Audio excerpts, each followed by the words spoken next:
All right, today we're diving into a huge cybersecurity breakthrough. It's called HyperPill. And listen, this isn't just another small update, it's a total game changer, a completely new way of finding security holes in the very foundation of the cloud. So let's get into how it works.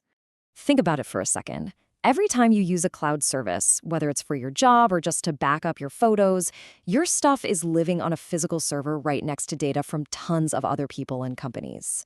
So what's actually stopping them from peeking at your data and you from peeking at theirs? Here's how we're going to break it all down. We'll start with the cloud's invisible walls and the massive headache facing security researchers. Then we'll get to the aha moment, the universal key that changed everything.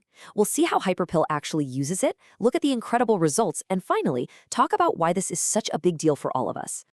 So our story really begins with this unsung hero of the cloud, this critical piece of the puzzle that you've probably never heard of, called the hypervisor. Okay. The easiest way to think about a hypervisor is to imagine it's the landlord of a giant apartment building. The server is the building, and each apartment is what we call a virtual machine, or VM. The hypervisor's job is to build all the walls, manage the electricity and plumbing, and most importantly, make absolutely sure that you can't just knock through your wall and end up in your neighbor's living room. It's that fundamental layer of security. So you can probably guess what the biggest threat is, right? It's something called a VM escape. This is the nightmare scenario for cloud security. It's when a clever attacker finds a flaw in the hypervisor's construction, breaks out of their own apartment, and suddenly has access to their neighbors' places, or worse, takes over the entire building. It is the ultimate security meltdown. And that brings us to the core problem, the real dilemma for the good guys. If these hypervisors are so critical to our security, why is finding these flaws so ridiculously hard? Well, just look at this. The challenge is that they're all so different. There's no one-size-fits-all hypervisor. They're built by different companies, written in totally different languages. Some are open source, where you can see the code, but a lot of the big ones, like those from Microsoft, VMware, and Apple, are completely closed source. It means a security tool built for one is useless on another. It really is like trying to use your car key on a dozen different models. It's just not going to work. So you had this huge gap. The old tools, the ones on the left, were stuck. They needed the blueprints, the source code, which you just can't get for the closed-source giants. They were all custom, one-off jobs that took forever. What the industry desperately needed was some kind of universal tool, a single key that could automatically test any hypervisor, no matter how it was built. Honestly, this pretty much seemed like an impossible dream. That is, until the researchers behind HyperPill had this brilliant, game-changing realization. Okay, we've established this, right? They're all unique snowflakes, different designs, different code, different secrets. But what if, underneath all that complexity, they all had to play by the exact same rule? What if they all shared one deep, fundamental connection? Because they do. And here it is. This is the big aha moment, straight from the research paper. It doesn't matter if you're Apple, Microsoft, or a small open source project. If your software is running on a modern Intel or AMD processor, you have to use the standardized tools built right into the chip for virtualization. It's the one common language that every single one of them is forced to speak.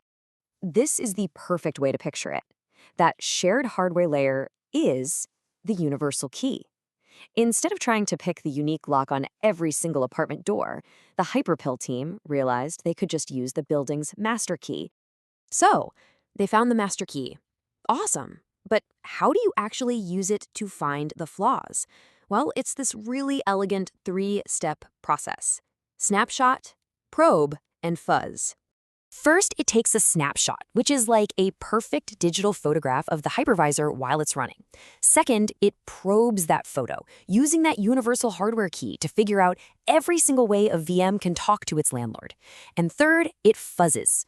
Fuzzing is basically a clever way of throwing millions of random, weird, and unexpected inputs at the program to see what makes it crash or act weirdly. And by doing this in a safe, simulated copy, it can find all these weak spots without doing any real damage. Now, this all sounds great in theory, but here's the real question. Did it actually work? Well, the results were, and I'm not exaggerating here, nothing short of groundbreaking. Using this method, HyperPill found 26 new, previously unknown zero-day security vulnerabilities. These are serious bugs that every other tool, every other technique had completely missed. And check this out. These weren't found in some obscure software nobody uses. It found 11 bugs in QEMU, which is a cornerstone of the open source world and has been picked apart by researchers for years. Even more impressive, it found 9 bugs in Microsoft's Hyper-V and 6 in Apple's own virtualization software, these closed source systems that were basically black boxes before. But it's not just that it found more bugs, it did a much more thorough job. This chart shows something called code coverage. You can think of it as how much of the program did the tool actually test. And on this particular virtual device, HyperPill tested over 76% of the code, blowing past the other tools that actually had the advantage of seeing the source code. It was a better inspector, even though it was working blind. Okay, so 26 new bugs, a really impressive chart. What's the real takeaway here? Why should any of this matter to you?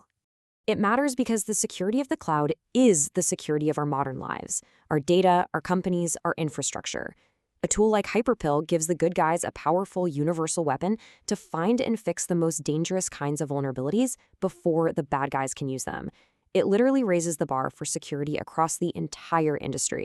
And that kind of leaves us with this one fascinating thought to end on. HyperPill worked because it found a simple, common standard buried underneath a ton of chaos and complexity. As our world gets more and more virtual, it really makes you wonder, what other universal keys like this are out there, just hiding in plain sight, waiting for the right person to find them?